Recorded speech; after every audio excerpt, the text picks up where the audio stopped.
Yeah, well, I think the problem with digital cameras has allowed anyone to become a photographer. But actually, I didn't do a photographer school, but I was very well surrounded, especially at the beginning, by professionals who were much more matured and experienced than I was, and I listened to them. I learned a lot from them. I read a lot, obviously, too, because you can't pretend that you're a photographer, journalist right away. You have rules to follow, and I think it's a little bit dangerous, because the more people you're gonna have who badly behave in the field, the more we endanger our work. The more people also pretend to be journalists. Like, I don't know, there was a story with French spies who went to Somalia pretending they were journalists, and they were not, so it can endanger us. I've seen also some people in Nepal during some protests by the Tibetans in 2009 in front of the Chinese embassy. The guy came to me and he was very angry with the journalists because journalists lie and journalists work for big corporations. Well, okay, but he had a press something on his arm. And I said, it's like, if you hate so much press, why do you wear that? He said, oh, it's for protection. So I thought it was very, well, I didn't give him a lot of good words. It's completely irresponsible. I mean, I'm not saying that you need to go to school to learn your responsibilities, but it's not rocket science to not do anything, and that it's a path to learn. And you learn, okay, I'm not saying I've never done mistakes, but I've done the less I could, obviously, and I've learned a lot very humbly from people whom I really highly regard. The way they work, the way they approach the people that they work with and that they photograph, or the way they edit their pictures also, because they don't want to lie into their story. Sometimes the lie can be very slight. It's just that because I only have 5 minutes to take pictures of someone, I don't know who this person is. So I'm gonna have to edit, if it's a portrait, according to my own sensitivity to this person, which is fine. But at the end of the day, the photo may not be looking like honest to the personality of this person. And if I may give an example of the worst, it's got nothing to do with citizen, but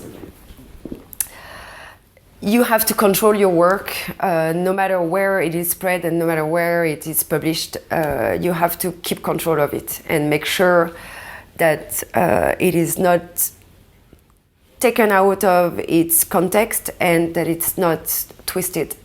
The worst that I'm aware of is I photographed the 8th temple where people came to die in Thailand. It was a very enduring year because I went there every month for a few days. Every month, most of the people I had photographed had passed away, so I would have to recreate kind of a link with them. And there was this very lovely woman who was seropositive, MPAN, and she had arrived at the temple because her family had rejected her. Her husband had died of AIDS he got sick because he was cheating on her. At the end, her father dropped her at the temple.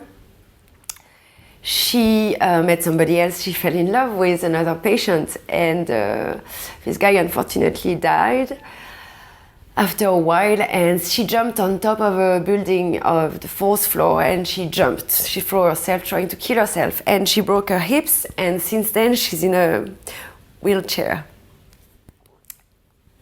And I took a picture of her visit, and then the worst thing is that her latest lover is kind of mummified and put on display at the temple for tourists to see what AIDS does to your body and how bad it is. It's supposed to scare them. I personally don't think it works at all. Anyway, I had a picture of her where she would visit her boyfriend every day in a wheelchair.